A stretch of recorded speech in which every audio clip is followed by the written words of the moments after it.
शरीफ गुंडा अध्याय 6। Hotel palm बीच इन के वैलेट पार्किंग से एक चमचमाती हुई लाल रंग की मर्सिडीज बेंज होटल के मेन गेट के पास आकर रुकी। होटल के ड्राइवर ने कार से बाहर निकलकर कार की चाबी को खुशबू की तरफ बढ़ा दिया और खुद कार का ड्राइविंग वाला डोर खोलकर खड़ा हो गया।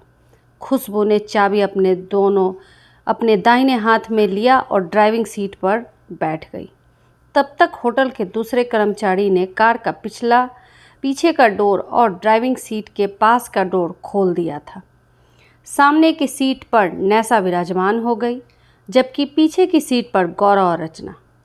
कार में बैठने के बाद गौरव और रचना की आंखें एक दूसरे से टकराई। दोनों की आंखों में चमक और होठों पर मुस्कुराहट उभर आई। खुशबू ने अपने पर्स से 100 का नोट निकालकर होटल के ड्राइवर की तरफ बढ़ा दिया।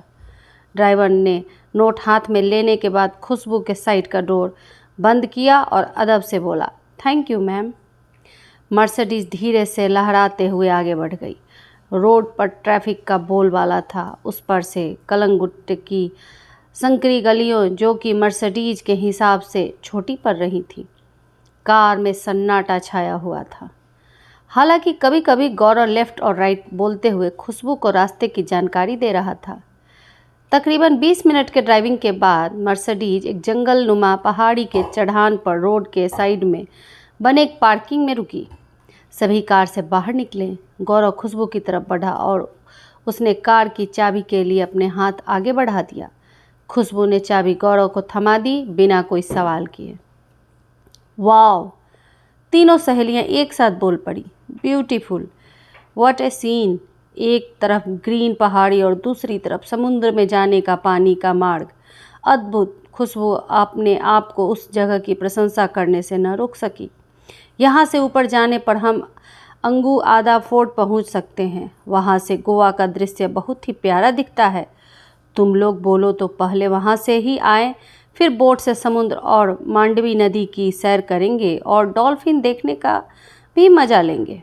गौरव ने खुशबू की तरफ देखते हुए कहा, अभी नहीं, पहले तो हम बोट पर ही सैर करेंगे। खुशबू ने संजीदगी से कहा, कोई बात नहीं, हम बोट पर ही चलते हैं, गौरव ने मुस्कुरा कर कहा। तब तक रिजर्व बोट का मालिक गौरव के पास पहुंच गया। बोट के मालिक ने सबको बोट में बैठने का अनुरोध किया। कुछ देर में सभी लोग बोट में सवार हो गए। वह एक छोटी सी बोट थी। बोट पर चढ़ने के बाद वहां रखे खाने के पैकेट को गौरव ने खोलना शुरू कर दिया।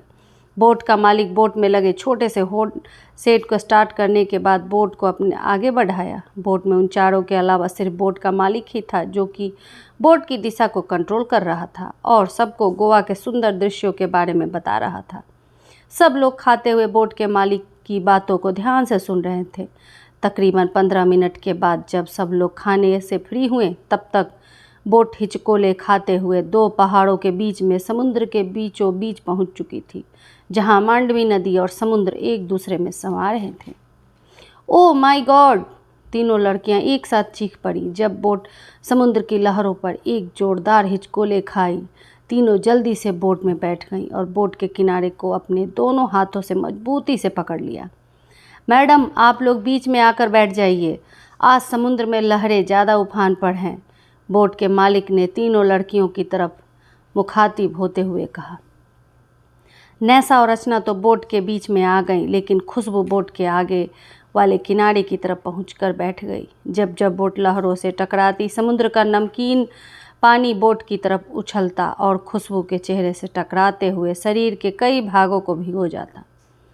खुशबू को समुद्र की इस हरकत पर बहुत मज़ा आ रहा था। बोट हिचकोले खाते हुए आगे बढ़ रही थी।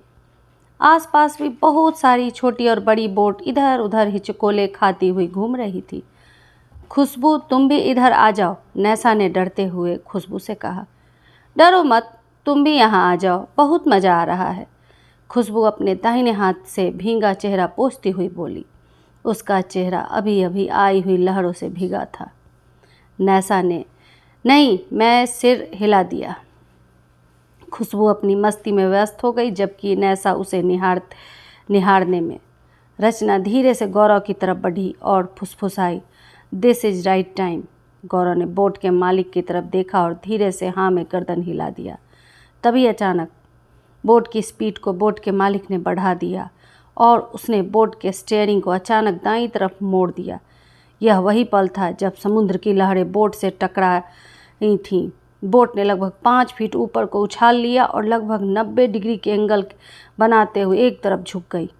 ठीक उसी वक्त खुशबू ने अपने दोनों हाथों को आगे बढ़ाया था, समुद्र के पानी को हाथों में लेने के लिए। वह अपना संतुलन नियंत्रण नहीं रख पाई और छप की आवाज़ के साथ समुद्र में जा गिरी। खुशबू! नैसा अपने आप को संभालते हुए जोरों से चीखी। गौर और रचना भी अपने आप को संभाल न सके और एक दूसरे के ऊपर बोट में ही गिर पड़े। सबने देखा खुशबू पानी में हाथ पैर मार रही है। उसे बचाओ गौरव, उसे तैरना नहीं आता, नैसा ने फिर से चीखते हुए कहा। गौरव उठकर संभला, रचना भी उठ खड़ी हुई। दोनों की आंखें मिली, दोनों ने खुशबू की तरफ देखा। तब तक बोट लगभग 100 मीटर आगे निकल गई थी। आसपास के बोटों में सवार लोग हैरानी से इस घटना को देख रहे थे। कुछ लोग चिल्ला भी रहे थे, ओ नो, उस बोट से एक लड़की गिर गई, कोई उसे बचाओ। गौरव बोट में रखे लाइफ जैकेट की तरफ बढ़ा। फटाफट उसने जैकेट को धारण किया, बोट को उस तरफ मोड़ा। गौरव ने बोट के मालिक की तरफ देखते हुए कहा। खुशबू के सिर का बाल अभी बोट से दिख रहा था, लेकिन उसका शरीर ऊंची उठती हुई लहरों के कारण नहीं दिख रहा था। खुशबू को पानी में गिरे 2 मिनट बीत गया था और समय द्रुतगामी गति से आगे बढ़ रहा था। सभी परेशान। उधर खुशबू की सांसें उखड़ने में लगी थी। वह अपने आप को बचाने के लिए हाथ पैर मार रही थी। तभी एक छोटी सी बोट प्रकट हुई। बोट द्रुतगामी गति से डूबते हुए खुशबू की तरफ बढ़ रही थी। बोट के आगे भाग पर एक नौजवान खड़ा था, जबकि ड्राइवर उसके अलावा इस वक्त बोट का ड्राइवर था जो बोट को कंट्रोल कर रहा था। अरे देखो, वो बोट खुशबू की तरफ बढ़ रही है, नैसा उत्सुकता बल बोल पड़ी। गौरव और रचना का ध्यान उस तरफ गया। फिर दोनों ने एक दूसरे को प्रश्नवाचक नज़रों से देखा। उधर देखते ही देखते दूसरी बोट खुशबू के पास पहुंच चुकी थी। खुशबू ने अब अपना शरीर ढीला छोड़ दिया था।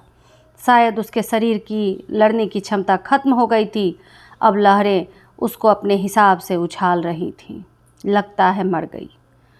दूसरा बोट का ड्राइवर पास में पहुंचते हुए बोट में खड़े नौजवान से बोला। पल भर में नौजवान के चेहरे पर कई भाव एक साथ आए और चले गए। तब तक लहरों ने एक ऊंची उफान भरी। खुशबू का तैरता हुआ शरीर लहरों में समा गया। ठीक उसी वक्त उस नौजवान ने समुद्र में सिर के बल छलांग लगा दी। वह समुद्र के पानी में समाता चला गया। कुछ देर बाद वह सतह पर उभरा, एक लंबी सांस खींची और इधर उधर सिर घुमाकर देखा।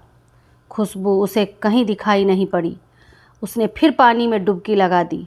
तब तक गौरव भी अपने बोट के साथ उस जगह पहुंच गया। नैसा और रचना चीखते हुए रोने लगी थीं। रचना की आंखों से आंसू टप टप टपक रहे थे। गौरव भी पानी में कूदने को सोच ही रहा था कि तभी उसने खुशबू को लहरों के साथ पानी की सतह पर उभरते देखा और उसी पल एक नौजवान का सिर भी सतह पर उभरा। नौजवान वाली बोट तत्काल उसने पास पहुंची। बोट के ड्राइवर ने नीचे झुकते हुए खुशबू के ढीले पड़े शरीर को जल्दी से पकड़ा और अपने शरीर की संपूर्ण शक्ति लगाते हुए उसने एक झटके में ही खुशबू को बोट में खींच लिया।